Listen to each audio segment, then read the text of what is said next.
नया topic start कर रहा हूँ वेक्टर। ठीक है, ध्यान दो।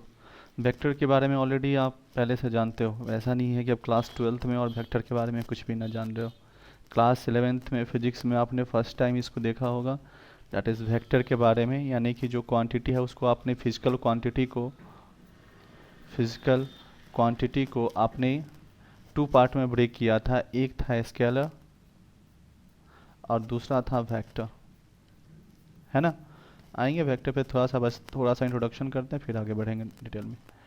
तो स्केलर के बारे में पता था, that is having only magnitude, यही ना, हैविंग ओनली मैग्नीट्यूड। ठीक है। और वेक्टर क्या था कि इसमें मैग्नीट्यूड प्लस क्या, डायरेक्शन, और plus vector law of addition को ये सेटिस्फाई करता था, यही था ना। ये तीनों कंडीशन था। अब यहाँ पे समझिएगा, ये स्केलर बाकी सब जैसे वैल्यू पता है। अगर हम लोग कहेंगे जैसे ये 2 किलोमीटर डिस्टेंस हो गया, बहुत सारा, लेकिन फिर वेक्टर क्वांटिटी में इसी को डिस्प्लेसमेंट बोलते हैं। और यहाँ पर सिर्फ 2 किलोमीटर कहने से नहीं होगा, आपको यहाँ पे बताना पड़ेगा कि किस डायरेक्शन में गया है। 2 किलोमीटर ईस्ट गया, 2 किलोमीटर वेस्ट गया, मतलब ये आपको बताना पड़ेगा, ठीक है ना। तो यहाँ पर ये जो पोर्शन है वो आपका मैग्नीट्यूड बता देगा, और ये दिस वन जो है वो डायरेक्शन बता देगा। उसी तरीके से अगर एक्स एक्सिस और वाई एक्सिस 2D प्लेन में अगर बात करेंगे, और अगर कोई physical quantity this one direction में मूव करेगा 2 किलोमीटर सपोज दैट, तो उसको हम लोग कहते हैं 2i डायरेक्शन, है ना, कि 2i डिस्प्लेसमेंट उसका हुआ है। क्लियर।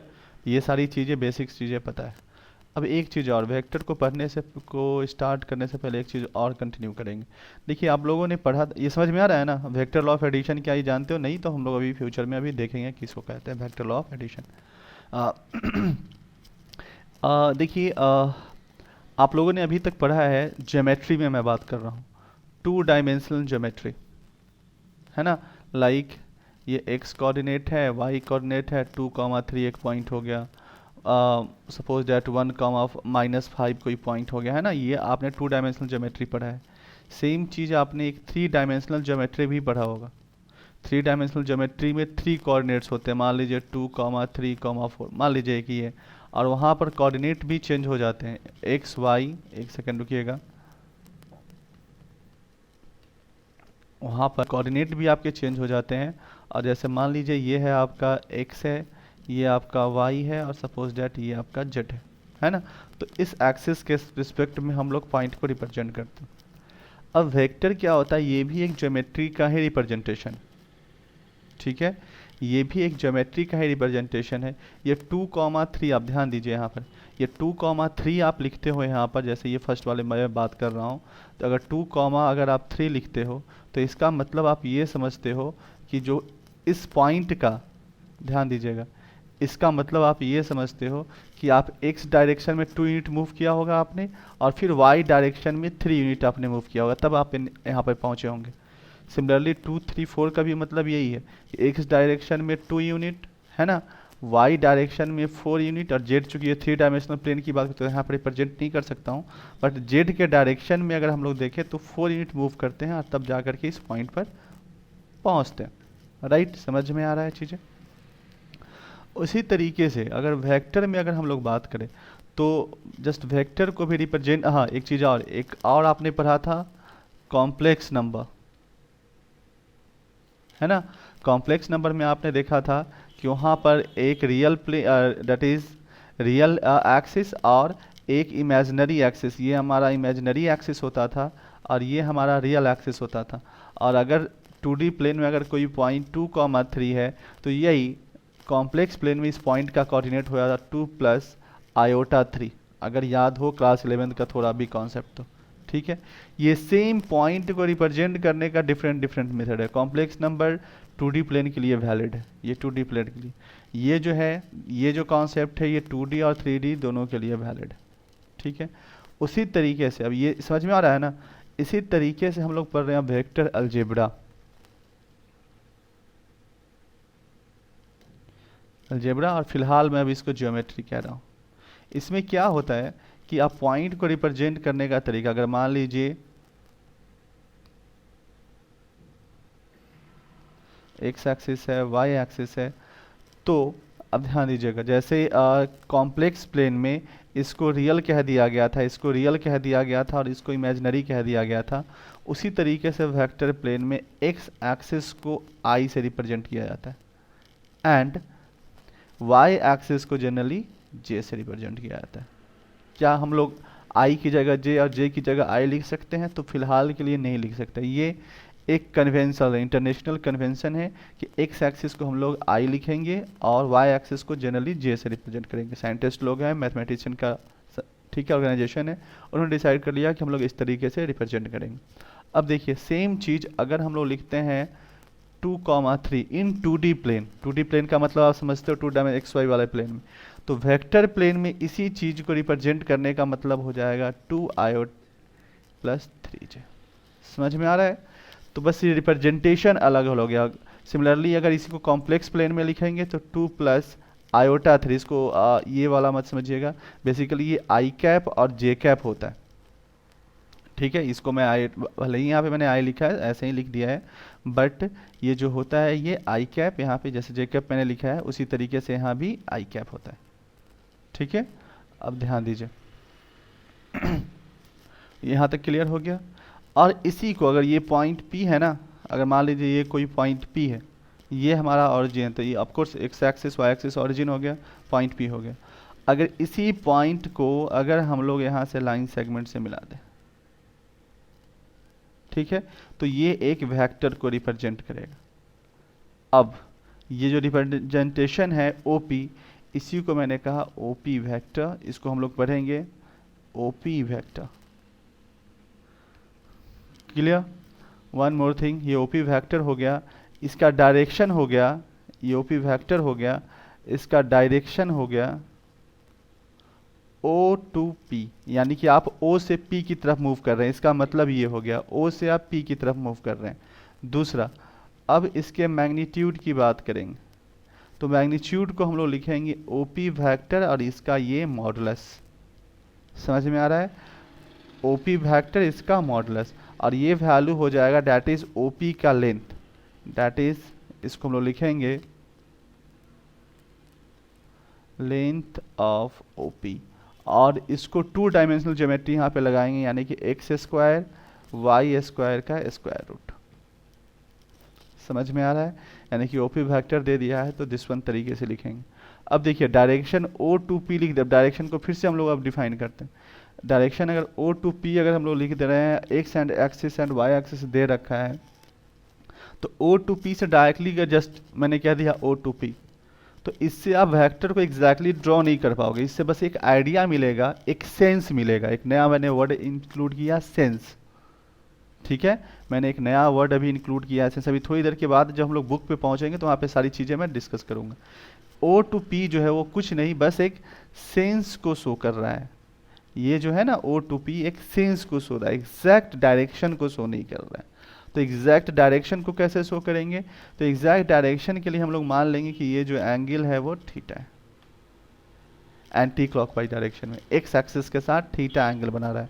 तो tan थीटा हम लोग मान करके चलेंगे, यहाँ से tan थीटा हम लोग निकालेंगे, ठीक है, 3/2। ठीक है, 3/2 हो गया, तो हमारे पास एंगल मिल गया tan inverse 3/2 with positive direction of x axis. ठीक है, अब आदमी का ध्यान में बिल्कुल ये क्लियर हो गया कि भाई वो किस तरीके से डिसाइड किया गया, किस तरीके से रोटेट किया है और कहाँ पर है। ठीक है, तो आप यहाँ से ये एक्चुअली एग्जैक्ट जो एंगल है, ये डायरेक्शन और ये आपका मैग्नीट्यूड दे दिए। यहाँ तक क्लियर है? समझ में आ रहा है? आप ध्यान दीजिए थोड़ा सा वेक्टर को और एक बार चीज क्योंकि बार बार ये सारी चीज़ें आएगी। देखिए बहुत बच्चा में आपने पढ़ा था एक रे कह रहा हूँ, क्या कहते हैं, लाइन में आपने देखा था कि लाइन क्या है कि ये जो है वो बोर डायरेक्शन में इंक्रीज करता है, that is collection of point, है ना, that is collection of point is such that the distance between 2 points is minimum.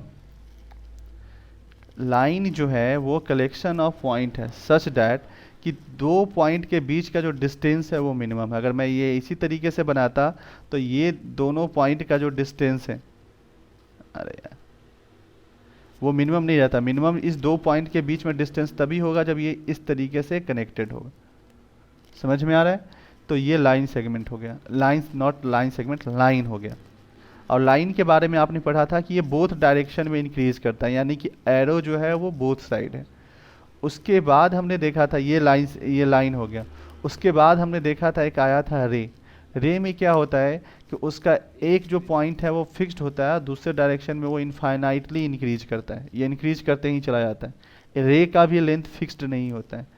इसके बाद हमने देखा था, ध्यान दीजिएगा, इसके बाद हमने देखा था लाइन सेगमेंट, है ना। लाइन सेगमेंट क्या था कि इसका लेंथ एग्जैक्टली फिक्स था, मतलब यहाँ पर एंड पॉइंट, दोनों का हमें एंड पॉइंट पता था।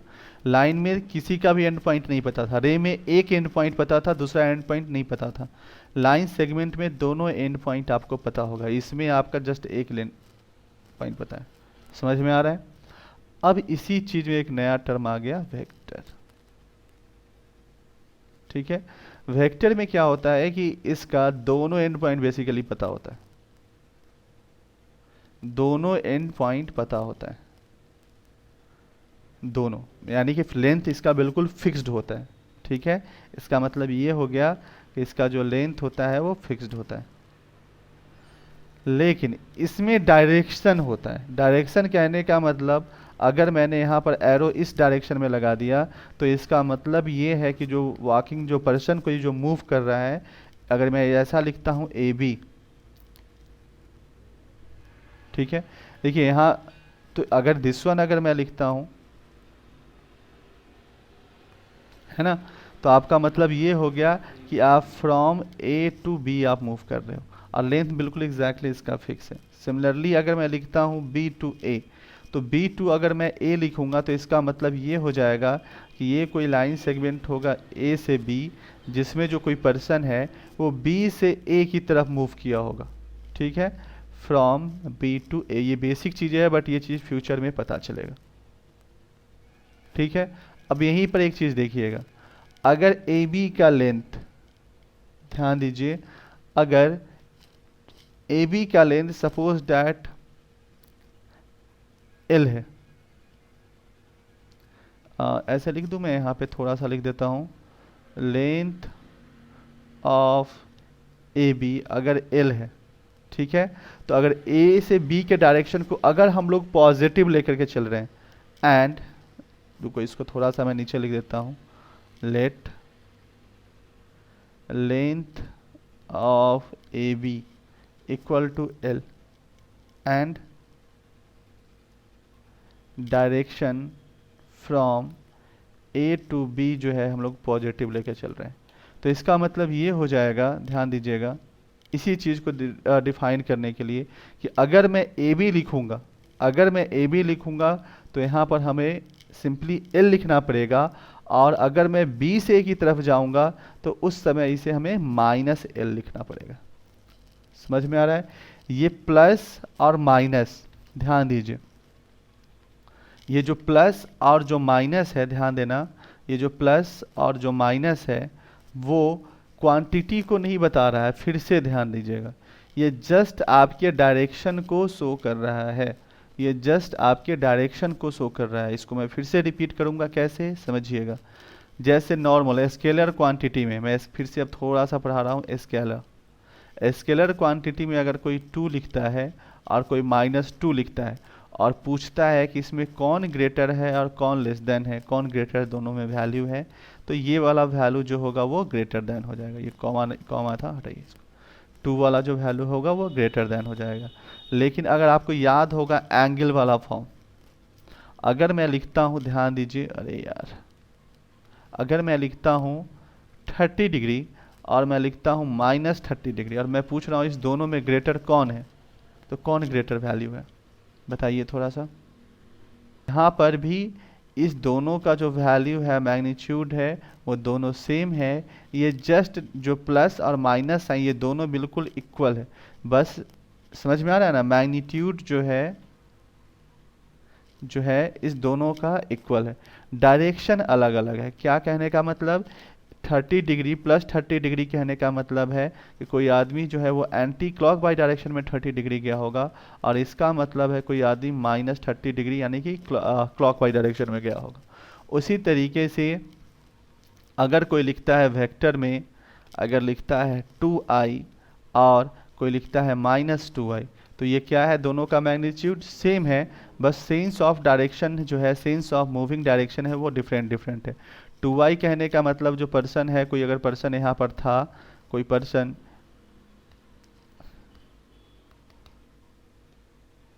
पर्सन अगर यहाँ पर था तो 2 यूनिट यहाँ पे मूव करेगा इस डायरेक्शन में। और 2i कहने का मतलब ये हो गया कि वो जो पर्सन है वो इस डायरेक्शन में -2i गया होगा। समझ में आ रहा है? अब ये सारी चीज़ें क्लियर हो गई हैं। अब 1 बाई 1 करके थोड़ा सा हम लोग बुक पे आते हैं, और उस सारे डेफिनेशंस को मैं लिखा नहीं रहा हूँ, ठीक है। इसको समय को सेव करने के लिए मैंने डेफिनेशंस जो है बुक का वो एज इट इज़ टॉपिक को आप नोट कीजिएगा और डेफिनेशन लिख लीजिएगा, ठीक है। जहाँ से मुझे मेन डिस्कस करना है मैं वहाँ पे करूँगा। यहाँ पर फिर ये डेफिनेशंस में यहाँ पे नोट्स में लिखना ये टाइम किलिंग है, तो वहाँ से थोड़ा सा बच रहा हूँ।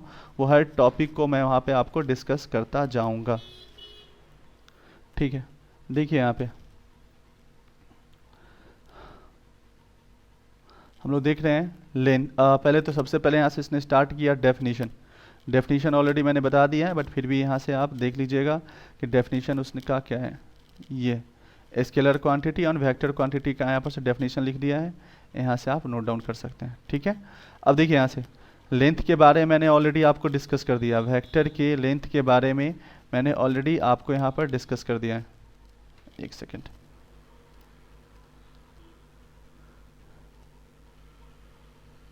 ठीक है। अगर ए वी वेक्टर अगर हम लोग लिखते हैं यहाँ पर, अगर ए वी वेक्टर लिखते हैं तो ये जो लेंथ होगा इस लाइन सेगमेंट का वही उसका लेंथ हो जाएगा। सपोर्ट समझ में आ रहा है? सेंस क्या है यहाँ पर, तो सेंस का मतलब होता है, ध्यान दीजिए, सेंस का मतलब वहाँ पे होता है दैट इज़ किस डायरेक्शन में आप मूव कर रहे हो, ठीक है। इसका मतलब ये होता है कि आप किस डायरेक्शन में मूव कर रहे हो, ठीक है। सेंस का मतलब है कि आप किस डायरेक्शन में यहाँ पर मूव कर रहे हो। अब नेक्स्ट देखिए जीरो वेक्टर, अब टाइप्स ऑफ, समझ में आ रहा है ना? ये सारी चीज़ें मैंने ऑलरेडी डिस्कस कर दिया है। डेफिनीशंस आप यहाँ से लिख लीजिएगा as it is, although exam में कहीं पूछने ये नहीं जा रहा है, बट फिर भी अगर आप चाहें तो डेफिनीशंस यहाँ से आप एज इट इज़ कॉपी कर सकते हो।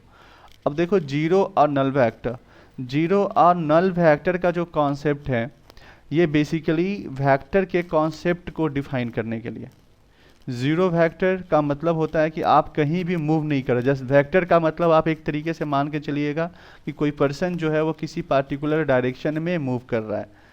2i 3j अगर मैंने लिख दिया है तो इसका मतलब ये है कि वो x डायरेक्शन में 2 यूनिट गया है और y डायरेक्शन में 3 यूनिट पहुंचा है। बस सिंपल सा ये है, ज़्यादा कुछ नहीं। बस इसको बस आप ये मान के चलिएगा पूरे वेक्टर को आप किस डायरेक्शन में मूव कर रहे हो, ये इसको रिप्रेजेंट करता है।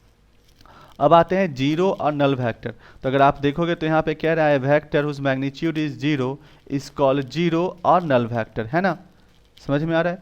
बेसिकली ये जो कॉन्सेप्ट है इसको डिफाइन करने के लिए किया गया था। जैसे आपको पता है नॉर्मल अलजेब्रा के केस में, नॉर्मल अलजेब्रा के केस में क्या होता है कि अगर आप सेम क्वांटिटी में, अगर आप सेम क्वांटिटी ऐड करोगे तो आपको सेम टाइप का क्वांटिटी मिलेगा, ठीक है। अब जैसे सिंपल सा जैसे बचपन में पढ़ते थे, अगर मान लीजिए 2 मैंगो है, 3 मैंगो है, आपको किसी और ने और दिया तो आपके पास 5 मैंगो मिलेगा। अब ऐसा नहीं कि यहाँ पर आपको 5 बनानास मिल गए। समझ में आ रहा है ना? तो सेम कॉन्सेप्ट को कंटिन्यू करने के लिए जीरो या नल वेक्टर के कॉन्सेप्ट को इंट्रोड्यूस किया गया। ऑल्दो इसका मतलब ये होता है, जीरो वेक्टर का मतलब कि अगर हम एक्स एक्सिस के ये डेट इज ये ओरिजिन पे अगर हम लोग खड़े हैं तो नल वेक्टर का मतलब हम कहीं भी मूव नहीं कर रहे हैं, हम बस यहीं के यहीं पे खड़े हैं, ठीक है। वेक्टर को, नल वेक्टर और जीरो वेक्टर को इंट्रोड्यूस करने से बेनिफिट ये हुआ कि अगर कोई पर्सन, ध्यान दीजिएगा, कोई पर्सन इस तरीके से मूव कर रहा है, इसको मैं यहाँ पे लिखता हूँ थोड़ा सा। मान लीजिए कोई पर्सन का जो फर्स्ट मूवमेंट है, ठीक है, वो पहले ओरिजिन पे खड़ा था और मूव करके वो पहुँच गया 2i + 3j पे। समझ में आ रहा है? वो फर्स्ट टाइम चलना शुरू किया और यहाँ पे पहुँच गया आफ्टर टाइम 2 सेकेंड या 5 मिनट, ठीक है। ये फर्स्ट उसका मूवमेंट था। उसके बाद क्या काम किया कि वो फिर से मूव करना शुरू किया और अब वो 2i ये दिस वन डायरेक्शन में मूव किया। देखिए 2i प्लस 3j का डायरेक्शन का मतलब आपको पता था, इसका मतलब था कि पॉजिटिव डायरेक्शन में 2 यूनिट और पॉजिटिव y डायरेक्शन में 3 यूनिट करके वो किसी पॉइंट पे वो पहुंच गया था। ठीक है, फिर वो मूव करना शुरू करता, अब कहाँ गया वो -2i यूनिट के पास पहुंचा और -3j यूनिट पे पहुंचा, मतलब x के वो -2 वाले पॉइंट पे पहुंचा और y के -3 वाले पॉइंट पे पहुंचा। तो अब उसका पोजीशन क्या होगा, तो अब इसका जो पोजीशन है वो कितना हो गया 0, सेम पॉइंट पे पहुंच जाएगा वो। देखिए ना, इसको अगर मैं लिखता हूं, इस चीज को मैं ऐसे कर देता हूं, x एक्सिस है, y एक्सिस है, 0 1 2 1 2 3। कोई आदमी 2 यूनिट पे पहुंचा, जैसे मैं 2,3 लिखना चाहता हूँ, 2i प्लस 3j का मतलब यही था। तो कोई पर्सन यहाँ से यहाँ तक मूव किया, 2 यूनिट पहुंच गया, 2i यूनिट पहुंचा और फिर यहाँ से 3 यूनिट पहुंचना है, तो यहाँ पे पहुंच गया वो, ये 2 और 3 पहुंच गया, अब यहाँ पहुंच गया। समझ में आ रहा है? अब देखिए, अब फिर से कह रहा है कि वो कितना यूनिट मूव किया, -2i यूनिट। समझ में आ रहा है? -2i unit.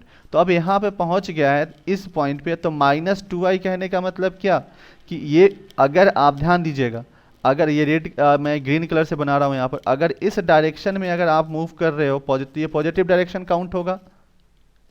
अगर 2 यूनिट डिस्टेंस स्केल से मेजर करके आप मूव कर रहे हो तो 2i कहलाएगा।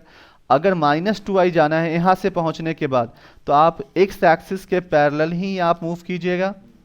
तो ये -2i यूनिट तक पहुंचे अभी आप, और उसके बाद -3j पे पहुंचना है। तो -3j कहने का मतलब कि अगर ये इस डायरेक्शन में मूव करते हो तो पॉजिटिव y आता है, तो -3 कहने का मतलब क्या, तो ये दिस वन पे पहुंच जाएगा। देखिए ये कहाँ पे पहुंच गया, ऑरिजिन पे पहुंच गया। ठीक है, ऑरिजिन का कोऑर्डिनेट आपको 0,0 पता है, यानी कि नेट डिस्प्लेसमेंट जो हो गया उसका 0 हो गया, फिर से वहीं का वहीं पहुंच गया। समझ में आ रहा है? तो इसीलिए यहाँ से 0 इसको लिख सकते हैं, या 0i प्लस 0j। ठीक है, तो टोटल उससे पूछा कि भाई टोटल उसका कितना डिस्प्लेसमेंट हो गया, टोटल समझ में आ रहा है? तो टोटल डिस्प्लेसमेंट उसका 0 हो गया। ठीक है, तो इस टोटल के कॉन्सेप्ट को इंट्रोड्यूस करने के लिए दिस वन, समझ में आ रहा है? और चूंकि आप वेक्टर क्वांटिटी को ऐड कर रहे हो तो वेक्टर ही मिलेगा, और वेक्टर का आपको पता है वेक्टर क्या देता है। तो जैसे ही आप वेक्टर लिखते हो आपके माइंड में 2 फिगर आना चाहिए, एक डायरेक्शन भी और एक उसका मैग्नीट्यूड भी। कहने का मतलब वो एग्जैक्ट पोजीशन लोकेशन को शो कर देगा। देखिए आप जैसे ही 0i प्लस 0j आपने यहाँ पर लिखा, एग्जैक्ट पोजीशन आपका पता चल गया। 2i प्लस 3j गए थे तो आप कहाँ पहुँचे थे, और दिस वन। समझ में अब आ रहा है ये सब बेसिक चीज़ें? तो यही था आपका नल वेक्टर। अब आ जाते हैं यूनिट वेक्टर। जैसा कि डेफिनेशन से आपको पता है, यूनिट वेक्टर कह रहा है वेक्टर, यहाँ से आपको थोड़ा सा ना इसको मिनिमाइज कर देता हूँ ताकि ये पूरा आपको दिख जाए। पता नहीं ये समझ में आ रहा होगा कि नहीं, इतना ही रहने देता हूँ मैं, इसको थोड़ा सा स्क्रॉल कर दूंगा।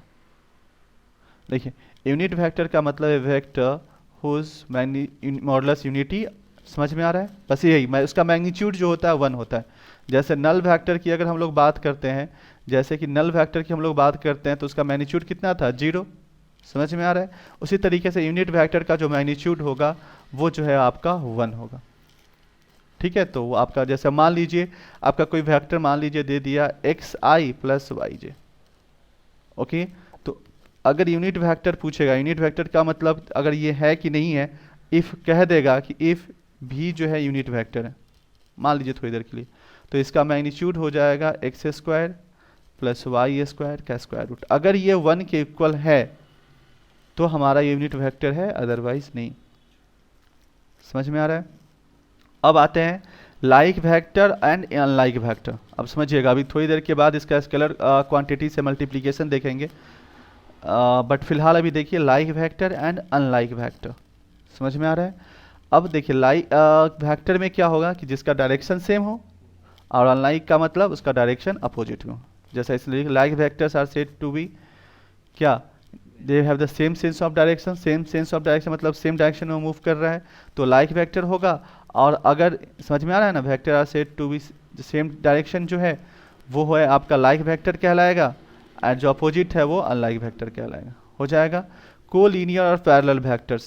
समझ में आ रहा है? दिस वन, और कोई वेक्टर जो है वो इसी पे, इसी लाइन पर, सेगमेंट पे, दिस वन, दोनों का लेंथ अलग अलग है। मान लीजिए ओ ए और दूसरा वेक्टर है ओ बी, या मान लीजिए कुछ भी, यहाँ पे मान लेते हैं पी है, P A and P B. P A and P B जो हो गया ये आपका कोलिनियर वेक्टर हो गया।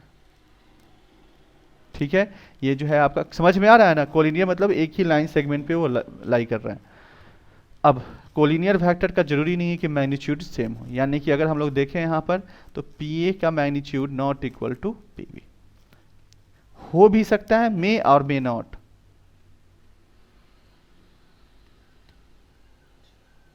ठीक है, सम टाइम कोलिनियर, और देखो जैसे देखो यहाँ वेक्टर हैविंग द सेम और पैरेलल सपोर्ट, बस यही चीज ध्यान रखना है, same and parallel supports are called, same and parallel supports are called collinear vectors. बच्चे एक नया टर्म इसमें आया सपोर्ट, जैसे यहाँ पर लिखा हुआ था सपोर्ट, कहने का मतलब क्या है, जैसे ये लाइन सेगमेंट है ना, हम लोग वेक्टर कोई पर्सन यहाँ से शुरू करना, मान लीजिए ये कोई लाइन सेगमेंट है ए बी, ठीक है, लेकिन कोई पर्सन जो है यहाँ से इसके पॉइंट सी से डी तक गया है, सी से डी तक गया है, तो अगर हम लोग सी डी वेक्टर की बात करेंगे, समझना, सी डी वेक्टर की अगर बात करेंगे, अगर सी डी वेक्टर की अगर हम लोग बात करेंगे तो ये किस लाइन सेगमेंट पे लाई कर रहा है, ए बी, ये कोई लाइन सेगमेंट है उस पे लाई कर रहा है, तो ए बी को सपोर्ट बोलेंगे for vector C D. A B is support for C D vector. समझ में आ रहा है अभी सपोर्ट वर्ड का मतलब क्या है? ये सारी चीज़ें बेसिक्स क्लास अभी चल रहा है, इसी का फ्यूचर में भी यूज होना है थ्रू आउट, तो इसको ढंग से समझना आप। ठीक है, तो अब ये हम लोग थोड़ा सा देख रहे थे, ये सपोर्ट वर्ड का मतलब जस्ट क्या है समझा दिया मैंने। डेफिनेशंस वगैरह जो भी है आप यहाँ से कॉपी कीजिएगा, ठीक है, यहाँ से कॉपी कीजिएगा। अब आ जाइए, यहाँ से हम लोग देख रहे हैं क्या नाम है इसका, कोलिनियर वेक्टर। देखिए आप पैरेलल वेक्टर्स बच्चे देख लो, जैसे ये वेक्टर्स है, ठीक है। कोलिनियर वेक्टर क्या होता है कि कोलिनियर वेक्टर का जो सपोर्ट लाइन सिस्टम होता है वो एक ही होता है, पी ए और पी बी जो है वो दोनों जो है वो एक ही लाइन सेगमेंट पे लाई कर रहा है, तो कोलिनियर वेक्टर जो होता है इसका लाइन ऑफ सपोर्ट जो होता है वो सेम होता है। समझ में आ रहा है कोलिनियर में डिफरेंस? और अब आ जाओ, अच्छा कोलिनियर में एक चीज और देखो, यहाँ पर कोलिनियर वेक्टर में क्या होगा कि कोलिनियर वेक्टर में ध्यान दीजिएगा, मान लीजिए ये कोई पॉइंट है, एक यहाँ पर एक वेक्टर गया और एक दिस वन डायरेक्शन में वेक्टर गया, मान लीजिए ओ है, ए है और ये बी है, क्या ये कोलिनियर हो जाएगा? तो यस, ये भी कोलिनियर हो जाएगा जब इनके बीच का जो एंगल है अगर 180 डिग्री बन रहा हो, तब कोलिनियर वेक्टर हो जाएगा, दोनों का लाइन ऑफ सपोर्ट सेम हो जाएगा। बस ये होगा कि क्या ये लाइक वेक्टर है या अनलाइक वेक्टर है, तो अनलाइक वेक्टर, क्योंकि सेंस ऑफ डायरेक्शन अलग अलग है। यहाँ पर ये लाइक है या अनलाइक है, तो ये लाइक है। अब समझ में आ रहा है, लाइक और अनलाइक होते हुए भी ये कोलिनियर कब होगा? समझ में आ रहा है? इस केस में दोनों का एंगल 0 डिग्री है अगर एंगल की बात करेंगे, और यहाँ पर 180 डिग्री। अब आ जाते हैं पैरेलल। देखो बेसिक है, ये सारे क्लास 11th में हो चुका है, बट मैं फिर भी ये बता रहा हूँ, एक बार ब्रशअप हो जाएगा और उसके बाद चीज़ें हैं वो थोड़ा सा चलेगा अच्छे से ढंग से।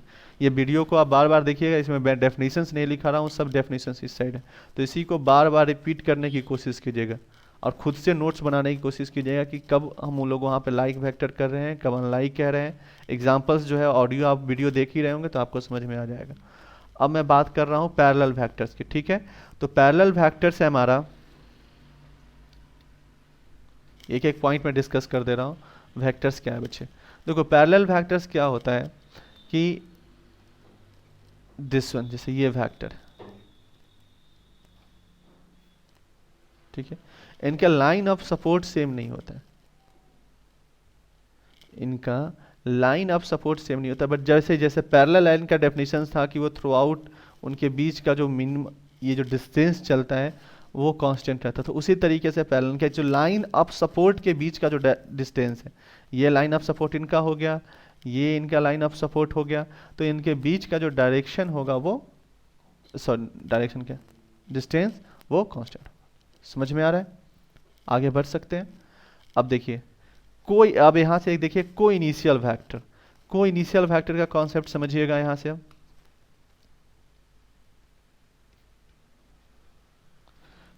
देखिए को इनिशियल वेक्टर क्या कह रहा है कि वेक्टर हैविंग,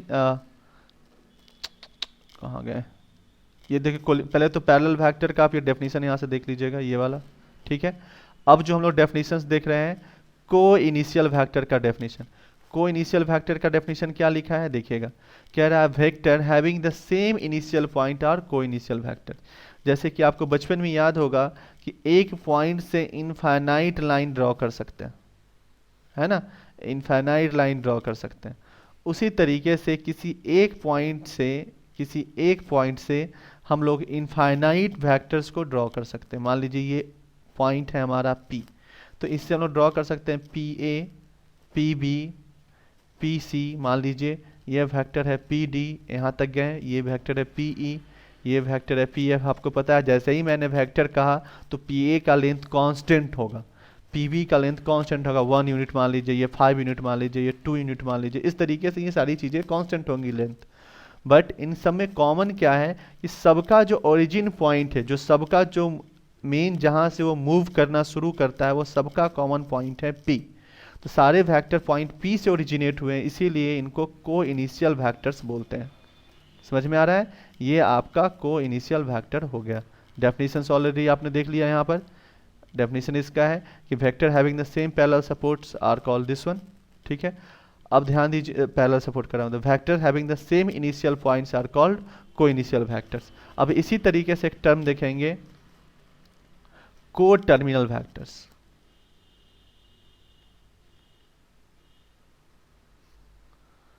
ठीक है, को टर्मिनल वेक्टर का मतलब है कि कोई पॉइंट P है, अगर वेक्टर सब कुछ इसी पे आकर के एंड हो रहा है। मान लीजिए कोई वेक्टर है यहीं पे आके खत्म, ये कहाँ से आ रहा है मेरे को नहीं पता है, ठीक है, बट यहाँ पर आकर के खत्म। जैसे मान लीजिए P है, यहाँ से मान लीजिए इसका तो चूंकि वेक्टर क्या है तो एंड पॉइंट तो पता ही होगा। मान लीजिए P है, ये B से चल के आया, B से यहाँ पे आया, ये A से P पे आके ख़त्म हो गया।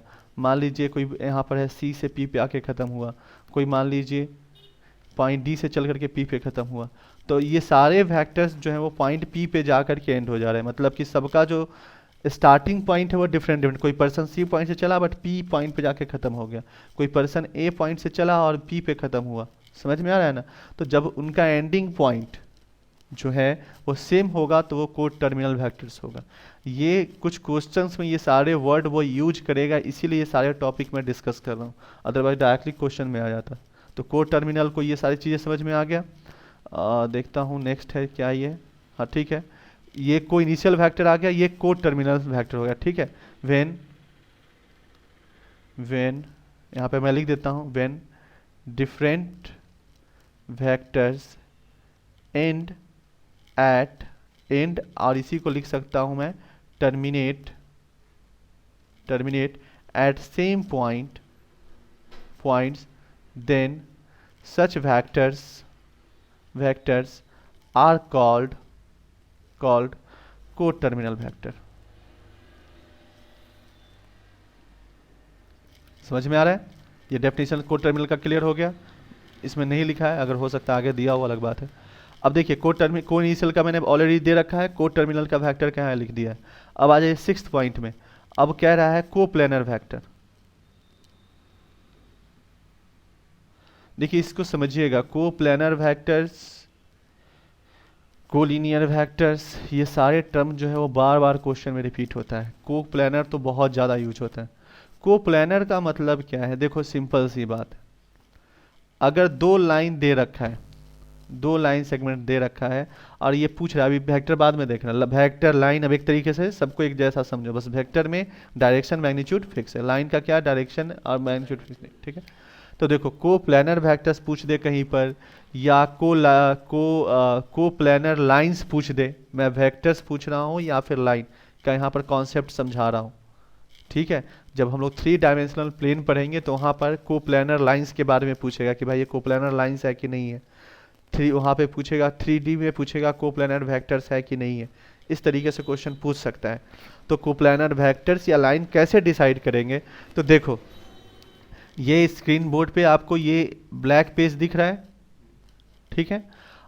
एक पेज ले लो, कोई सा भी पेज ले लो, ठीक है। अगर मैंने सपोज डैट एक लाइन यहाँ लिख दिया और एक लाइन सपोज डैट मैंने यहाँ लिख दिया, अगर इसको अगर हम लोग किसी पेज से अगर ढक पाए, मान लीजिए कोई पेज अगर हम लोग ले लेते हैं, दिस वन अगर हमने पेज लिया, पता नहीं अब ये तो देखने कैसे इसको दिखाऊं मैं?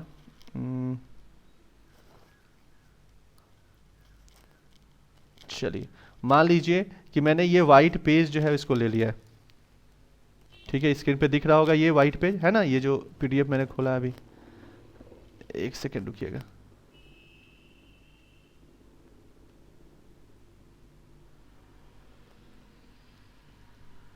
मूव क्यों नहीं हो रहा है भाई?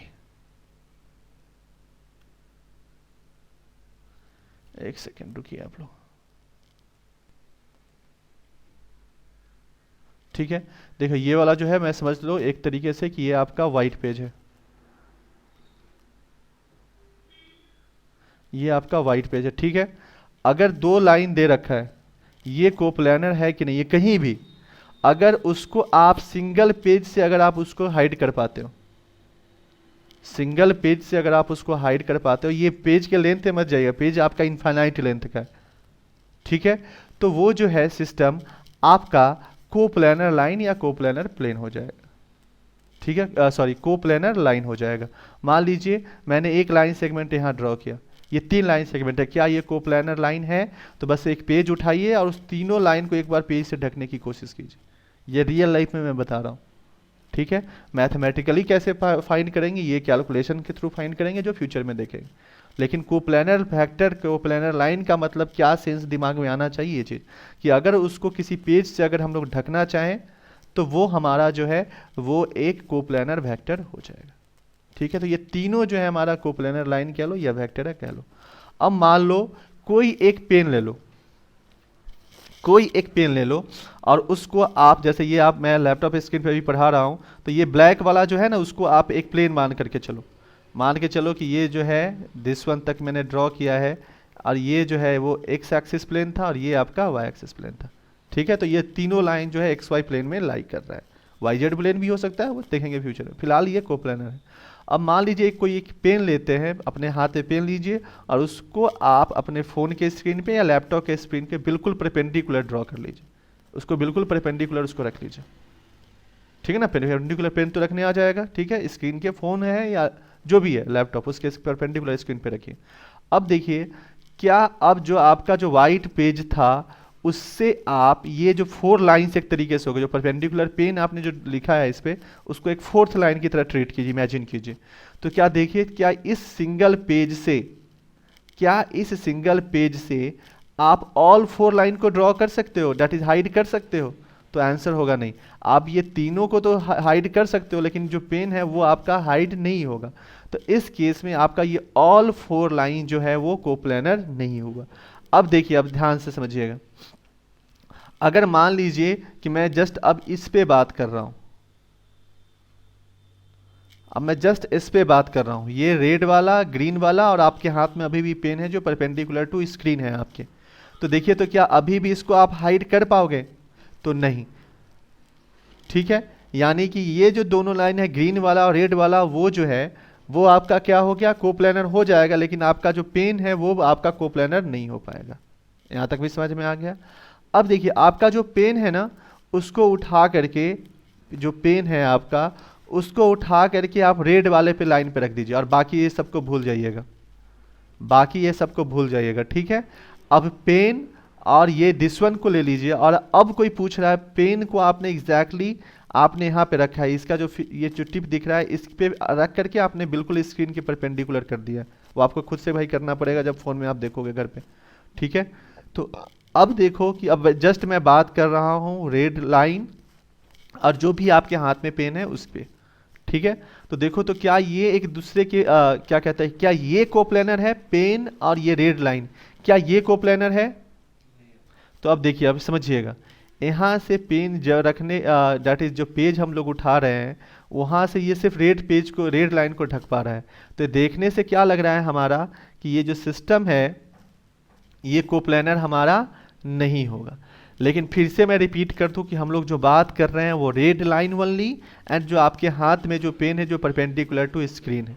ठीक है, कि जस्ट पूछ रहा है कि ये जो दोनों लाइन है क्या ये कोप्लानर है? तो देखो बच्चे, मैं फिर से कह रहा हूँ कि कॉन्सेप्ट कहीं भी 2 लाइन सेगमेंट दे दे, 3 लाइन सेगमेंट दे दे और पूछ रहा है कि भाई ये कोप्लानर है कि नहीं है रियल लाइफ में, तो आप एक पेज को उठाइए और उस पेज को आप इस दोनों को ढकने की कोशिश कीजिए सेम पेज से। तो ये दोनों जो लाइन सेगमेंट है क्या सेम लाइन में लाई कर सकता है? तो आप देखिए एक पेन को लीजिए और उसको इस तरीके से रखिए कि जो लाइन को भी लाइन पे भी जाकर के परपेंडिकुलर हो रहा हो, लाइन पे भी बिल्कुल लाइन के अलोंग कर लीजिए। सीधी सी बात मैं ये कहना चाह रहा हूँ कि एक पेन सिंपल सा एक वाइट पेज लीजिए आप और उसको बिल्कुल जो लाइन सेगमेंट जो स्क्रीन पे आ रहा है उसके एकदम एग्जैक्टली वो बस उस लाइन सेगमेंट को ढक लीजिए। ठीक है, लाइन सेगमेंट को ढक लिया आपने। और आपका ध्यान रखना चाहिए कि जो आपका पेन है वो ग्रीन डॉट पे था। तो अब देखिए तो क्या ये दोनों एक प्लेन में आ गया? समझ में आ रहा है ना? तो क्या ये दोनों इंडिविजुअली कोप्लेनर हो गया? ये दोनों इंडिविजुअली कोप्लेनर हो जाएगा, पेन और आपका रेड लाइन। समझ में आ रहा है ना? तो कहीं भी अब ये जो पेन जो जैसे ही आपने स्क्रीन पे ड्रॉ किया है तो अब क्या हो गया कि अब 3 डायमेंशन की आप बात कर रहे हो। जब तक आपने पेन ड्रॉ नहीं किया था ओनली ये जो ग्रीन और ये वाला लाइन, ये लाइन, ये this one line, yellow line he draw कर दो ना, येलो लाइन, ग्रीन लाइन और रेड लाइन की बात कर रहे थे ये ब्लैक पेज में। तो आपका 2D प्लेन की बात हुई थी। जैसे ही आपने पेन ड्रॉ कर दिया ये 3 डायमेंशनल की बात हो गई। समझ में आ रहा है? तो 3 देखो अब यहाँ पर जैसे ही रेड और जस्ट पेन की बात करें तो ये भी कोप्लेनर हो गया। लेकिन अगर पेन को रखते हुए अगर ये ऑल 4 लाइन की अगर हम लोग बात करेंगे तो ये कोप्लेनर नहीं हो पाएगा। समझ में आ रहा है? तो कोप्लेनर एक बहुत ही मतलब कि ढंग का कॉन्सेप्ट, इसको समझना है। ये जब तक इमेजिन नहीं हो पाएगा तब तक आप क्वेश्चन नहीं कर पाओगे फ्यूचर में। तो कोप्लेनर आई होप समझ में आ रहा है। जैसे ही कोप्लेनर कहेगा तो आपके दिमाग में क्या आना चाहिए? कोप्लेनर लाइन कहने का मतलब है कि जैसे ही हम लोग को पेज ड्रॉ करेंगे वो दोनों वो जो भी जितने भी लाइंस की बात करा वो सब एक पेज में लाई कर जाएगा। एक पेज से उसको हम लोग ढक सकते हैं, हाइड कर सकते हैं। समझ में आ रहा है? तो ये हमारा था कोप्लेनर का कॉन्सेप्ट। अब आगे बढ़ते हैं।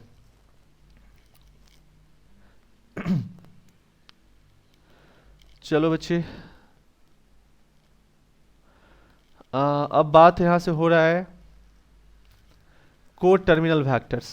ये ऑलरेडी टर्मिनल वेक्टर या को टर्मिनस वेक्टर ऑलरेडी मैंने डिस्कस कर दिया ऊपर और डेफिनेशन ही बता दिया था कि जो same having the same terminal point are called coterminous. ठीक है, समझ में आ गया? नेगेटिव ऑफ ए वेक्टर, ये बहुत ही बेसिक कॉन्सेप्ट है, इसको समझिएगा। अगर ये इस डायरेक्शन को अगर हम लोग ए बी के डायरेक्शन को अगर हम लोग पॉजिटिव कहते हैं, ठीक है, अगर ए टू बी अगर पॉजिटिव डायरेक्शन अगर हम लोग ट्रीट कर रहे हैं तो बस बी टू ए जो होगा हमारा नेगेटिव हो जाएगा। यही चीज़ वो कहने की कोशिश कर रहे हैं। ठीक है ना? कि अगर ए बी को अगर हम लोग ध्यान दीजिए, अगर ए बी को ए मैग्नीट्यूड हो गया, इसको इस तरीके से लिख रहे हैं, तो बी ए को लिखेंगे हम लोग माइनस ए। ठीक है, और ए वेक्टर कहने का मतलब बच्चे है 2i + 3j। ये चीज़ जस्ट ये सिंगल मत समझिएगा। वेक्टर ए लिखने का मतलब हो गया कि कोई 2i 3j 5k इस तरीके का पॉइंट रह गया होगा। तो इतना ना लिख करके वो सिंपल ए वेक्टर लिखता है। लेकिन ए वेक्टर जैसे ही मैं लिखूं तो आपके दिमाग में ये इमेजिनेशन चलना चाहिए।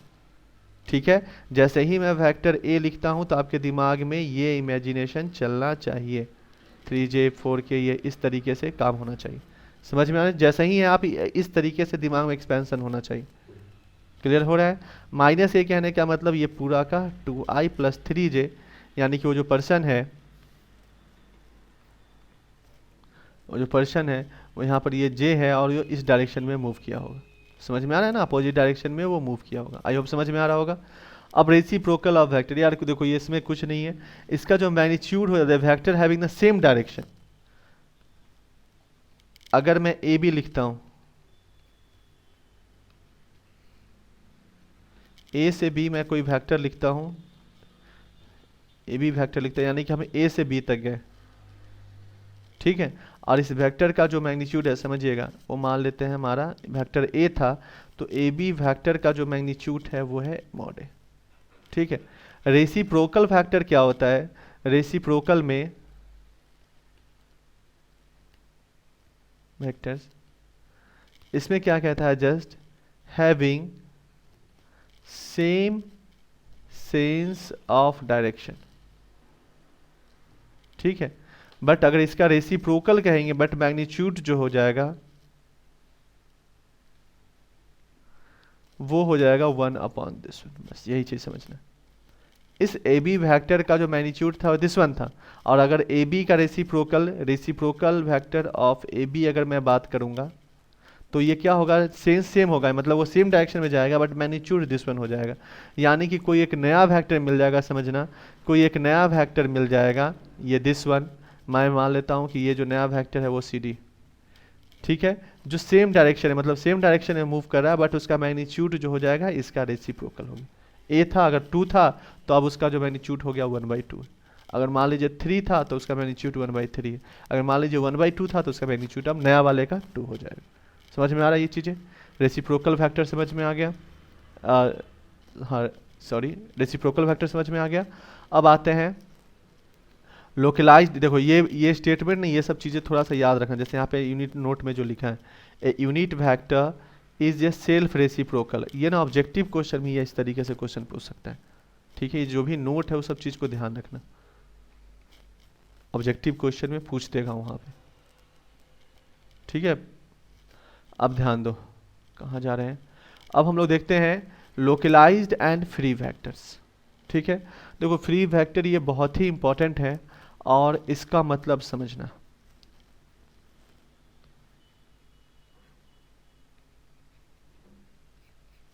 देखो मान लीजिए कोई वेक्टर है, कोई इनिशियल वेक्टर है, मान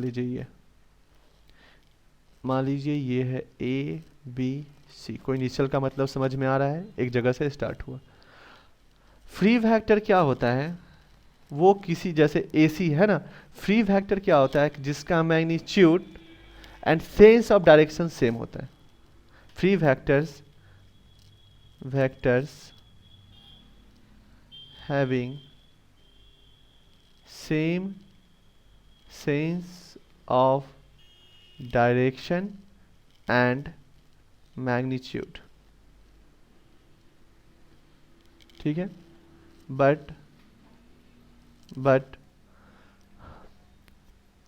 point of origin is different। समझ में आ रहा है? यानी कि फ्री वेक्टर उस वेक्टर को कहा जाता है जिसका same sense of direction and magnitude. Sense of direction समझ में आ रहा है ना, कि जो एक ही डायरेक्शन में मूव कर रहा है, but point of origin is different. देखो बच्चे, सेम सेंस ऑफ डायरेक्शन का मतलब ये भी हो जाता है कि वो जब बिल्कुल पैरेलल, एग्जैक्टली जो उसका एक्स एक्सिस वाई एक्सिस के साथ जो एंगल है, इंक्लाइनेशन है, उसी डायरेक्शन में मूव करेगा। जैसे कि अब मैं बताता हूँ फ्री वेक्टर का मतलब। मान लो जैसे इसी में देखना, अरे यार मैंने अभी बताया था, जैसे मान लो कि ये P है, ये A है और ये B, ठीक है, वेक्टर B है। तो मैं PB के लिए लाइक वेक्टर्स या फिर PB के लिए हम लोग लाइक वेक्टर्स या फिर फ्री वेक्टर्स ड्रॉ करते हैं PB के रिस्पेक्ट में। तो देखो ये भी हमारा,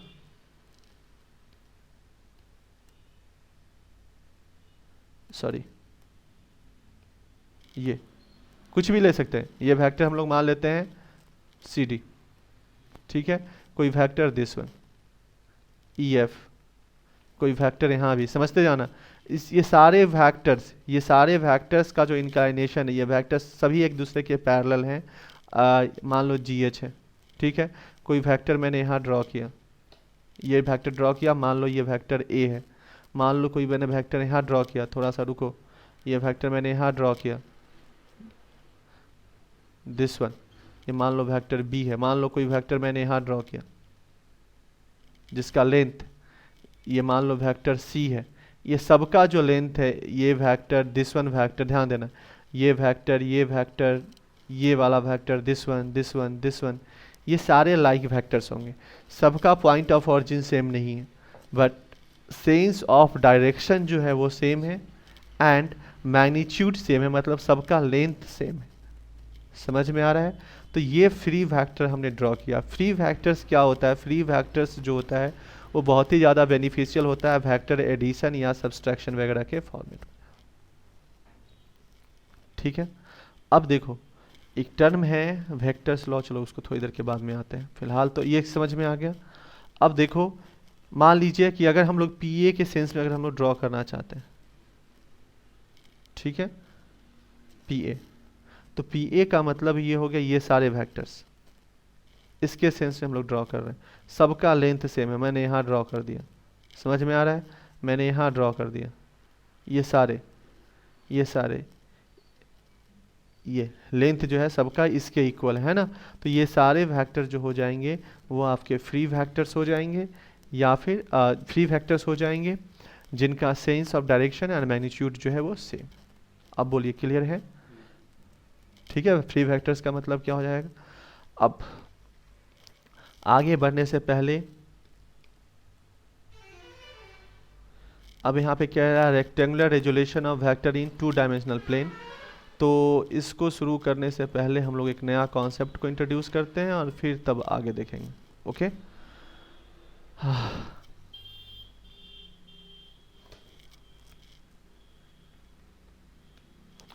अब हम लोग एक टर्म देखने जा रहे हैं, vectors law of addition.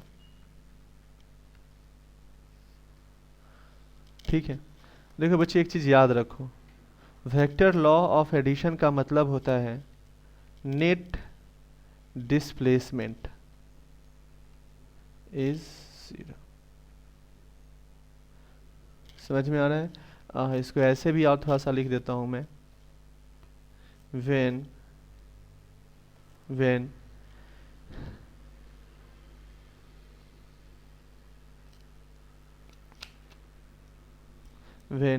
starting point,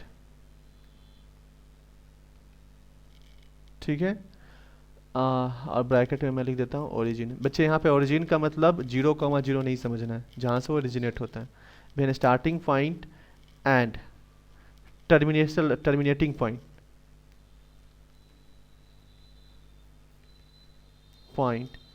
is same during movement, और ब्रैकेट में मैं लिख देता हूँ डिस्प्लेसमेंट। ठीक है, टर्मिनेटिंग पॉइंट।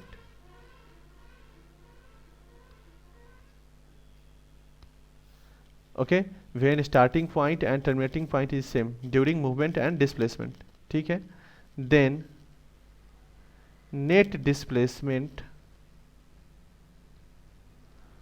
ऑफ वेक्टर जो हो जाएगा इज 0 और नल। इसका रूल को समझना, और यहीं से सारे ये जो ट्रायंगल लॉ ऑफ एडिशन जो है वो यहीं से डिराइव हुआ है। और जो रूल मैं अभी बता रहा हूँ ये बहुत ही ज़्यादा इंपॉर्टेंट है, इससे सारे रूल आप फाइंड कर सकते हो। जैसे आपने एक चीज़ याद होगा, किरचॉफ लॉ है ना, एक फिजिक्स में आप पढ़ते हो किरचॉफ लॉ, जिसमें है ना किरचॉफ्स लॉ जो पढ़ते हो आप, उसमें क्या कहता है, नेट पोटेंशियल जो होता है एक क्लोज लूप में क्या हो जाता है, 0 लिखते हो, है ना। सेम चीज़ यहाँ भी, मान लीजिए कोई वेक्टर कुछ इस तरीके से चल रहा है, ध्यान दीजिएगा,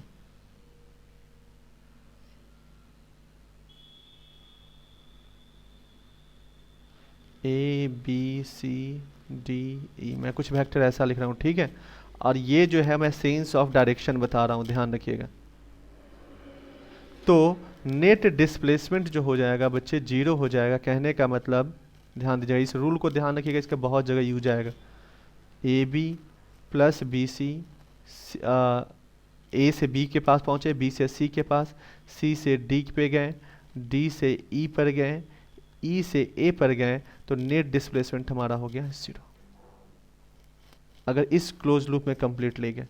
अगर किसी ने, ध्यान दीजिएगा, ये फर्स्ट फिगर समझ में आ गया, अगर किसी ने क्या किया कि इसको भी ज्वाइन कर दिया, ध्यान देना, और इसको ना इस तरीके से मिला दिया, समझते जाना, अब इसी से ट्रायंगल रूल फॉर्म हो जाएगा। और मैं इस क्लोज लूप में मूव करना चाह रहा हूँ, आप किसी भी डायरेक्शन में मूव कर सकते हो, आप फ्री हो। बस अब ध्यान देना, अब यहाँ से कहानी मैं शुरू कर रहा हूँ। तो ए से बी जाएगा, अगर आपके पास फिगर में ऑलरेडी क्वेश्चन में एरो लगा दिया है, तो ये जो हो गया कि ओरिजिनल जो पर्सन है उसके रोटेशन का डायरेक्शन है। अगर आप एरो के डायरेक्शन में रोटेट कर रहे हो तो यानी कि आप सेम सेंस में रोटेट कर रहे हो। और अगर एरो से अगर आप अपोजिट डायरेक्शन में मूव कर रहे हो, अब एरो का मतलब, मेरा कहने का मतलब ये है, इसको मैं एरो कह रहा हूँ, सेम सेंस कहने का मतलब कि आप इधर से इस तरफ जा रहे हो, ठीक है, पर्सन जो है यहाँ से इस तरफ जा रहा है, ठीक है। तो अगर सेम सेंस ऑफ डायरेक्शन में रोटेट करेगा तो आपका जो वेक्टर होगा वो पॉजिटिव होगा, और अगर अपोजिट डायरेक्शन में, एरो के अपोजिट डायरेक्शन में जाएगा तो आपको वहाँ पर माइनस साइन का यूज करना पड़ेगा। अब देखिए जहाँ पे मैंने ये एरो बनाया है, सॉरी मैं फर्स्ट क्लोज लूप की मैं बात कर रहा हूँ, ध्यान दीजिएगा, मैं इस क्लोज लूप की बात कर रहा हूँ। तो इस क्लोज लूप में अगर आप रोटेट कीजिएगा तो ध्यान दीजिए ये ए बी है, समझ में आ रहा है, ए बी प्लस, ध्यान दीजिए ये A B plus B C plus C D plus, अब देखिए डी से ए की तरफ हम लोग जाएंगे तो क्या हो गया, अपोजिट डायरेक्शन में हम लोग मूव कर रहे हैं, तो हमें लिखना पड़ेगा minus D A equal to 0 vector, ठीक है। यानी इसी लाइन को, सेगमेंट को आप, मतलब इसी स्टेटमेंट को लिख सकते हैं, A B plus B C plus C D minus D A, plus A minus minus का साइन मिलके एडिशन हो गया। यहाँ पे प्लस का साइन फिर क्यों आपने लिखा, एक्चुअली मैं यहाँ पर वेक्टर लॉ ऑफ एडिशन को शो करना चाह रहा था, इसीलिए एडिशन का साइन लिखा। ये समझ में आ गया, ये क्लोज लूप में ये 0 हो गया। अगर कोई इंसान इस वाले लूप में मूव करना चाहे, ठीक है, आपका मेन ओरिजिनल तो यही है, लेकिन अगर किसी ने बीच में एक एरो बना दिया और कह रहा है कि अब वो इस डायरेक्शन में मूव करना चाहता है, तो भाई ठीक है मैं मूव करूंगा। और उस केस में अगर मैं इस वाले क्लोज लूप में अगर मैं मूव करता हूं तो मैं इसके लिए लिखूंगा, ध्यान दीजिएगा, इसके लिए मैं लिखूंगा ए डी वैक्टर, ध्यान हो ये ए से डी की तरफ जब जा रहे हैं हम लोग, समझ में आ रहा है ना, अरे यार ये जो है ए डी, तो A D vector plus D E vector plus E A vector equal to 0। ये रूल याद रखिएगा, इसका बहुत ज़्यादा खतरनाक यूज फ्यूचर में आने वाला है, ठीक है। आज के क्लास में आपको बहुत ज़्यादा मैं एक्स्ट्रा कैलकुलेशन नहीं करा रहा हूँ, बस आज जो बेस बना रहा हूँ कि भाई ये सारे टर्म होते हैं और इससे गेम शुरू होगा, क्लियर है, ठीक है। देखो मैं कहीं से भी वो चीज़ कम नहीं किया जा रहा है, टाइम पे सिलेबस जो भी है होगा, बस कहीं से कम नहीं कर रहा हूँ, बिल्कुल बेसिक है, क्लास 11th में ये सब चीज़ें होनी चाहिए थी, बट फिर भी मैं डिस्कस कर रहा हूँ, ये बहुत इंपॉर्टेंट है, मैं बार बार कह रहा हूँ, ठीक है। अब देखिए अगर मान लीजिए किसी, अब देखिए यही आपका एक तरीके से आपका ट्रायंगल रूल भी हो गया। अगर ये देखिए तो ए डी ई बी और ए ई जो होता है वो ट्रायंगल रूल होता है। फिजिक्स में आपने एक रूल पढ़ा होगा इस तरीके से, ट्रायंगल रूल ऑफ एडिशन। अब उसी चीज़ को फिर एक जगह और डिफाइन करूंगा, लेकिन फिलहाल अब देखिए मान लीजिए किसी पर्सन ने इसको ए से सी को मिला दिया, तो अगर हम लोग इस डायरेक्शन में जाएंगे तो, और मान लीजिए ए से इस, अगर हम लोग ये ब्लू वाले डायरेक्शन में मूव कर रहे हैं तो A B B C plus minus D A equal to 0। अगर मैं ब्लू वाले कलर में मैं मूव कर रहा हूँ, ध्यान रखिएगा यहाँ से, तो डी ए कह रहा हूँ, सी ए स्टेटमेंट यहाँ पर सी ए माइनस सी ए, यानी कि ये वेक्टर हो गया A B plus B C minus C A equal to 0। अरे यार, minus C A equal to 0 vector. अब ये समझ में आ गया, ठीक है। वन क्लोज लूप में जो नेट रिजल्टेंट होता है वो 0 होता है। अब देखो इसी चीज़ को ट्रायंगल रूल ऑफ एडिशन में क्या कहता है कि अगर कोई वेक्टर है ए बी, अब देखना अब यहाँ से ट्रायंगल रूल ऑफ एडिशन, ये कोई वेक्टर है ए और ये कोई वेक्टर है बी, अगर इस दोनों को ऐड करना है तो आपको फिजिक्स में डिस्कस किया गया होगा कि इसको को टर्मिनल, पहले तो यहाँ पर इसको लिखना पड़ता है फ्री वेक्टर, ये जो वेक्टर बी था इसको हम लोग यहाँ पर लिख देते हैं, ठीक ना, एंड किया और यहाँ से इनिशिएट किया। और अब नेट रिजल्टेंट को हम लोग लिख देते हैं vector A B vector B C vector, और इसको हम लोग सी से लिख देते हैं, है ना। और हम लोग कहते थे कि vector A plus vector B जो है नेट रिजल्टेंट जो इस पॉइंट पे पहुंचा उसको वेक्टर सी लिखते थे। ये बेसिकली आया कहाँ से था, तो ये उसी रूल से आया है, नेट रिजल्टेंट 0 वाला क्लोज लूप में। कैसे, अगर आप ये नेट रिजल्टेंट आपका सी है, नेट रिजल्टेंट वेक्टर सी है, तो ये कैसे डिराइव होगा, तो ध्यान दीजिए वेक्टर ए, अगर मैं इसका नाम लिखूं ए बी सी, है ना, तो देखिए तो A B vector plus B C vector plus C A, ये इस तरीके से दिया गया था ना, तो इसको ऐसे लिखिए थोड़ा सा, plus minus C A vector equal to 0। अब देखिए ए बी वेक्टर क्या दे रखा है, तो वो ए की तरह दे रखा है, BC वेक्टर कैसा है, तो BC वेक्टर बी, मैं फिर से रिपीट कर रहा हूँ, अगर मैं वेक्टर बी लिखता हूँ तो आपके दिमाग में इमेज आना चाहिए 3i minus 5j plus 4k, कुछ इस तरीके से रहा होगा वहाँ पर। अगर मैं वेक्टर ए लिखता हूँ तो इसके दिमाग में बाय डिफ़ॉल्ट अपने आप इमेजिनेशन में जाना चाहिए कि माइनस आई प्लस 2j प्लस 5k, कुछ भी हो सकता है कि वेक्टर ए का वैल्यू 5i3j प्लस 6k, जरूरी नहीं है, माइनस प्लस कुछ भी हो सकता है। और इसका मतलब क्या होता है कि पॉइंट का पोजीशन कहाँ से, फ्रॉम ऑरिजिन से। समझ में आ रहा है ना।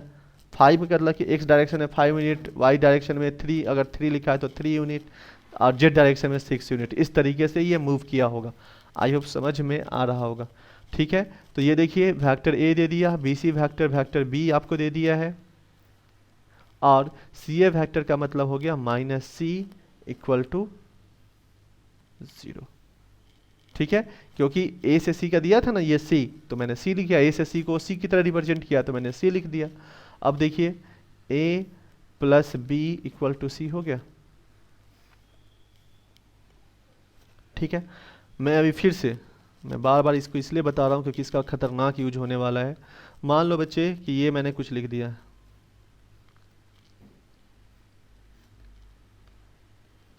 ABCDEF, और इसको मैंने रिप्रेजेंट किया A से, इसको B से, इसको C से, इसको D से, इसको E से, और इसको F से। समझ में आ रहा है ना। यानी कि EDEF क्या है, E का मतलब इमेजिनेशन में अब जा रहा है ना, -2i3j5 के इस तरीके का। और अब मैंने इसको इस तरीके से मिला दिया, ये मिला दिया, ये मिला दिया, ये मिला दिया। चलो सेंस ऑफ डायरेक्शन भी दे दिया, इसमें ऐसा है, यहाँ पर ऐसा है, इसमें ऐसा है, ये ऐसा है, दिस वन है, ये सेंस ऑफ डायरेक्शन यहाँ पर ऐसा है, यहाँ पर इसने ऐसा लिख दिया, दिस वन लिख दिया। ये अगर क्वेश्चन में sense of direction already figure में दे दिया है और आपको स्टेटमेंट बहुत सारा दे देगा कि कौन सा स्टेटमेंट ट्रू है, ठीक है, तो आपको डिसाइड वहाँ से करना पड़ेगा। मान लीजिए ये ABCDEF लिख दिया है ना हमने, अगर मान लीजिए आपसे कह रहा है EF लिख दिया हमने, यहाँ पर मैं वेक्टर G लिख देता हूँ, ये वाला वेक्टर I लिख देता हूँ, और ये वाला वेक्टर मैं K लिख देता हूँ। ठीक है, और कह रहा है कि सब में रिलेशन बताइए, तो आपको वही होगा कि जैसे कह दिया कि ABG में रिलेशन बताइए, एक बात कह रहा हूँ कि ABG में रिलेशन बताइए, तो ABG का मतलब ये वाला क्लोज लूप मूव कीजिए, तो हम लोग लिखेंगे ABBC। मूव हम अपने मन से करेंगे, मूव तो हम, ये तो वो लिख दिया है ना, जाएंगे हम अपने मन से। तो ABBC पे गए और फिर हम लोग वहाँ से कहाँ पे आ गए, CA पर आ गए, और इसका वैल्यू हम लोग 0 लिखेंगे। समझ में आ रहा है। ठीक है, अब आगे बढ़ो। देखो AB का वैल्यू उसने क्या दिया है, तो AB का वैल्यू उसने दे दिया है वेक्टर B। हाँ बोलिए। मैं फिर से कह रहा हूँ, ये जो स्टेटमेंट जो है ये हमारा डायरेक्शन है, इट इज आवर पाथ। ये हमने ट्रेस किया ना, हम जाएंगे ना A से B, B से C, C से, इसीलिए इसमें मैं बार बार फोकस करने की कोशिश कर रहा हूँ। ठीक है, अब जो उसमें पहले से गिवन है, उसका जो डायरेक्शन गिवन है उसके अनुसार हम लोग वैल्यू लिखेंगे। तो A से हम लोग B तक गए थे और वो भी बेचारा A से B तक ही गया था, तो यानी कि जो वेक्टर A लिखा है वो वेक्टर A लिख देंगे। इस ऑडियो को बार बार सुनना भाई, और नहीं तो टाइम पास करना है करो, मैं अपना ऑनेस्टली काम कर रहा हूँ। ठीक है, B से C पे गए हैं तो उसका भी डायरेक्शन और हमारे भी मूवमेंट का डायरेक्शन सेम है, इसीलिए वेक्टर B।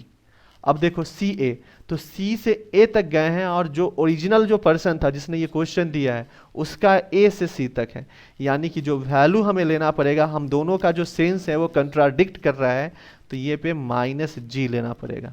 आई होप अब समझ में आ रहा होगा मैं क्या करने की कोशिश कर रहा हूँ। तो A plus B minus G equal to 0। ये सब इतना बेसिक्स ये है वेक्टर्स का कि इससे अब कहा ना कि मैं 3-4 कॉन्सेप्ट और पढ़ाऊंगा, उसके बाद सारे के सारे वेक्टर के क्वेश्चंस हो जाएंगे।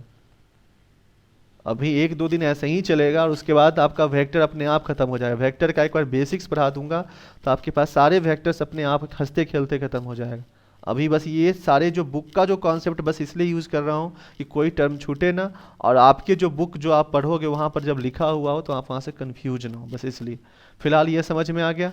अगर कोई बंदा मूव करता है ये ठीक है, मैं इसको मिटा देता हूँ, आपके तो वीडियो में ये एग्जैक्टली ये मिल ही जाएगा ना, तो मैं इसको इसी पे मिटा कर डिफरेंट डिफरेंट चीज़ें समझा देता हूँ। चलिए, अगर आप कोई पूछता है सेम फिगर में, अगर आप सेम फिगर में मान लीजिए कोई पर्सन जो है मान लीजिए इस डायरेक्शन में रोटेट कर रहा है, इस डायरेक्शन कह रहा हूँ मतलब इस वाले क्लोज लूप में वो रोटेट कर रहा है, समझ में आ रहा है? ठीक है, तो अब क्या होगा समझिएगा, मैं ए से सी की तरफ मैं अपना मूव करूंगा, और सी से मैं ये पॉइंट सी है ना, सी से डी की तरफ मूव करूंगा और डी से ए की तरफ मूव करूंगा, नेट रिजल्टेंट जीरो। ये रूल होता है, नेट डिस्प्लेसमेंट का जीरो होता है। ठीक है, अब देखो AC में हम लोग देखते हैं, AC उसका भी डायरेक्शन सेम है, मेरा भी सेम है, प्लस CD मेरा और उसका डायरेक्शन कंट्राडिक्ट कर रहा है, तो यानी कि हम लोग -C लिखना पड़ेगा। और DA का मतलब हम दोनों का डायरेक्शन फिर से कॉन्ट्राडिक्ट कर गया, तो -H लिखना पड़ेगा, जीरो, यानी कि वेक्टर G हो गया C + H। अब रुकना, यहाँ पर एक बड़ा ही खतरनाक कॉन्सेप्ट समझना है। आंसर तुम्हारा ये याद हो गया कि वेक्टर G का वैल्यू जो है C + वेक्टर H है, ये लाइन याद हो गया ना, ये लाइन सेगमेंट याद हो गया कि वेक्टर G का जो वैल्यू है वो C + H हो गया। क्या कुछ कहना है? नहीं, आंसर है, क्यों नहीं, आंसर है। वेक्टर G का value vector C + vector H हो गया। अब स्टॉप कर जाइए यहाँ पे, देखिए मेरा सेंस ऑफ रोटेशन, मेरा मूवमेंट का जो सेंस ऑफ रोटेशन है वो एंटी क्लॉकवाइज डायरेक्शन में, A से C गए, C से D गए, D से आप A पर गए, तो ये क्लॉकवाइज और एंटी क्लॉकवाइज डायरेक्शन का जो बात कर रहा हूँ मैं, एंटी क्लॉकवाइज डायरेक्शन में मैंने रोटेट किया और ये वैल्यू लिख दिया है ना। अगर हो सकता है ये वैल्यू G का मतलब C + H याद रखिएगा। अब रुकिए,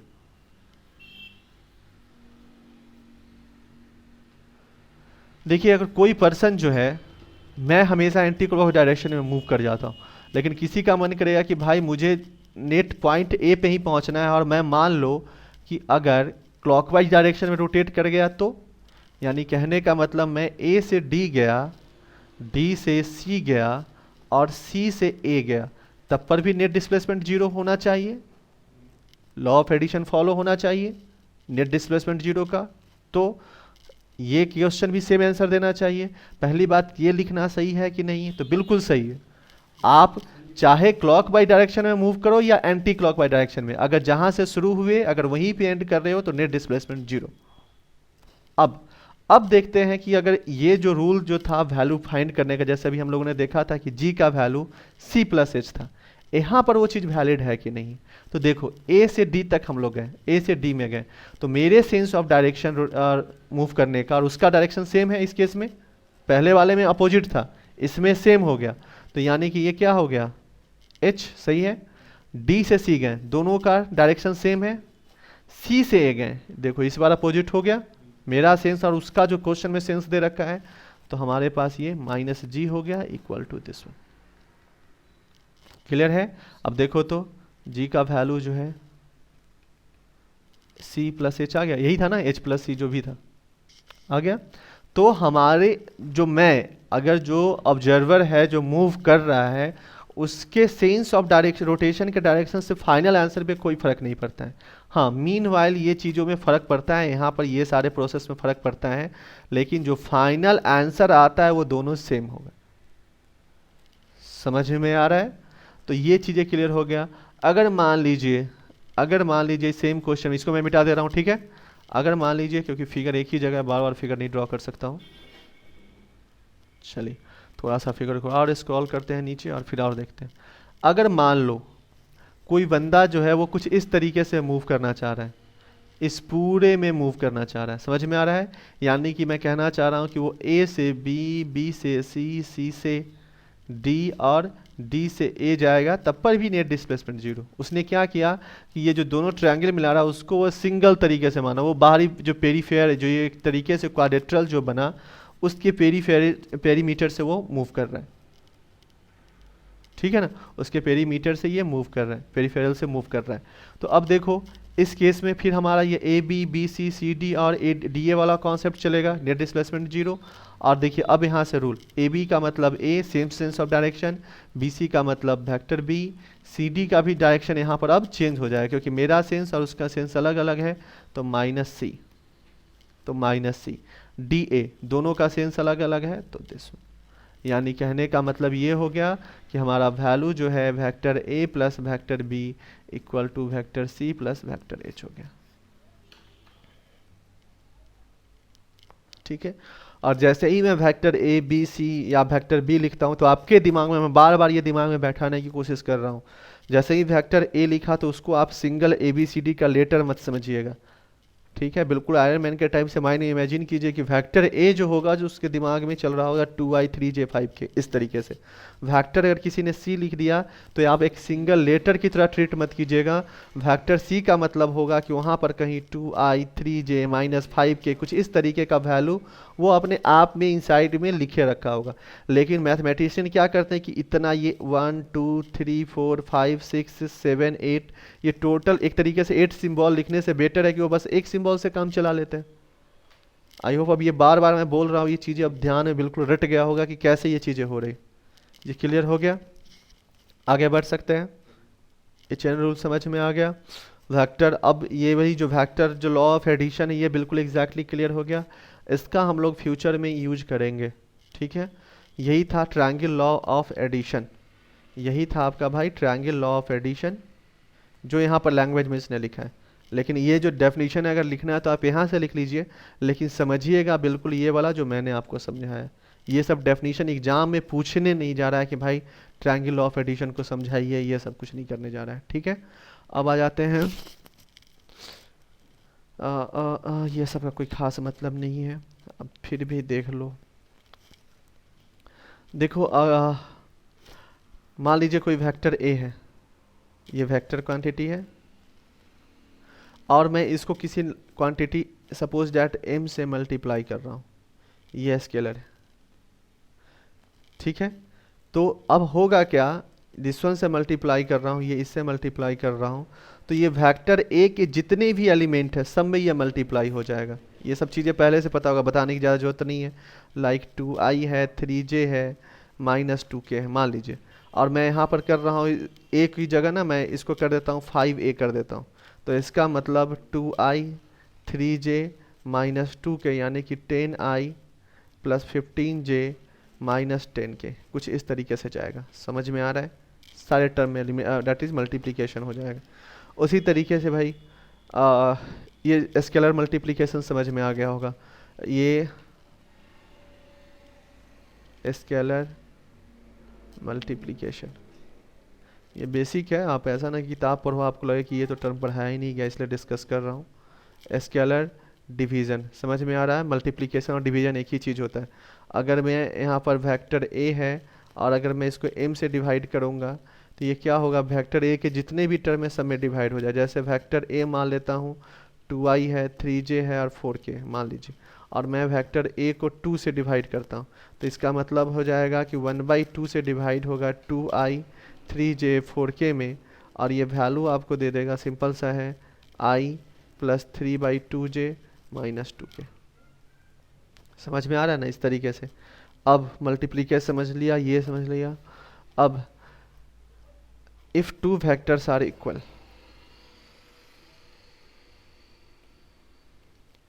if two vectors are equal, जैसे vector a equal to vector b मैंने कर दिया, और सपोज डैट वेक्टर a का वैल्यू है xi yj 3k z के मान लीजिए थोड़ी देर के लिए। ठीक है, और वेक्टर v मान लीजिए ये आपको दे रखा है mi nj pk।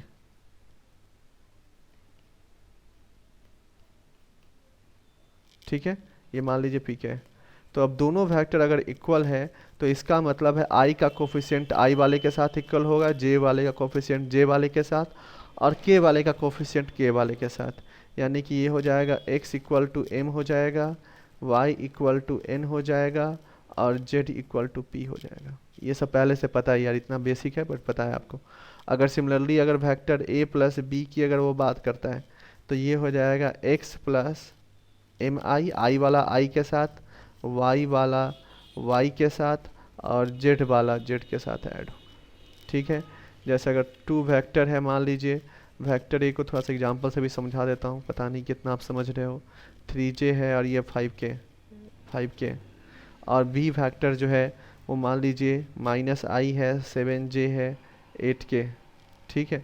अगर इसकी बात कर रहे हैं वेक्टर a प्लस बी की अगर हम लोग बात करेंगे तो ये हो जाएगा 2 - 1i, क्योंकि i का कोफिशिएंट, ठीक है।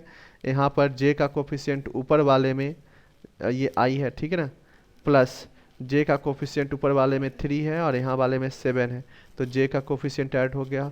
ऊपर वाले में k का कोफिशिएंट 5 है और 8 का। बस इसी को सिंप्लीफाई कर लेंगे, जो आएगा सो आंसर, ठीक है। यानी कि वैल्यू हो गया i, ये हो गया 4j और ये हो गया 13k। इसी तरीके से माइनस वाले में ये सब चीज़ माइनस होता चला जाएगा।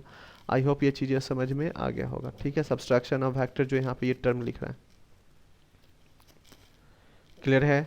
आगे बढ़ सकते हैं। सब्सट्रैक्शन का मतलब समझ में आया नहीं, माइनस बी का मतलब, ठीक है। यही था, ये सारे बेसिक कॉन्सेप्ट्स। अभी ये कहानी ख़त्म नहीं हुआ है, ठीक है। Multiplication by vector by scalar अभी जस्ट आपको समझा दिया। रिजल्टेंट ऑफ 2 वेक्टर से कल से कहानी शुरू होगा मेन, और यहाँ से कहानी कल के क्लास से कंटिन्यू हो जाएगा, ठीक है।